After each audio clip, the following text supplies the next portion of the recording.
પોરબંદર અને નાનપણથી મને શોખ છે આ બધું રેતી શિલ્પ કરવાનું. રેતી બનાવવા તો હું નાનપણથી આવું છું રેતીમાં શિલ્પ કરવા. અને લગભગ એમ માનો ને કે 2012 હું 12-13 વર્ષનો હતો તે દીનું આવું બરાબર. અને પછી હવે છે ને ચિત્રકલાનો ભેગો શોખ હતો એટલે ચિત્રકલામાં ઘણો એવોર્ડ લીધા ને અને એમાંય નેશનલ સુધીના એવોર્ડ તો લઈ લીધા.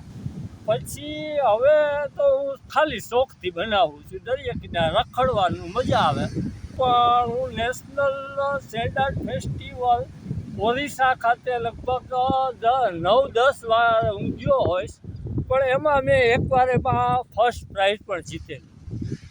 હા બરાબર. એ તો પછી તો હવે જ્ઞાની તો એ બધી પોલિટિક્સ ને એ વાત જવા દો, એ બધીમાં કોઈ રસ નથી મને પણ આ બધું હાયલા રાખે હવે. બરાબર. અચ્છા, શેડ આર્ટ તમે શોખથી કરો છો? હા, શોખથી. લગભગ મારા જન્મથી જ પોરબંદરમાં જ છું. બરાબર. હા, તમને નેશનલ એવોર્ડ અને બીજા ક્યાં ક્યાં એવોર્ડ મળેલા છે?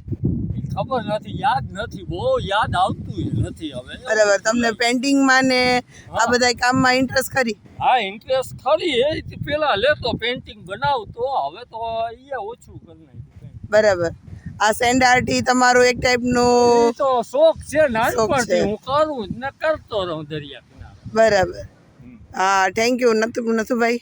હા, ભલે ભલે. બરાબર. Follow for more updates. VRM9 News.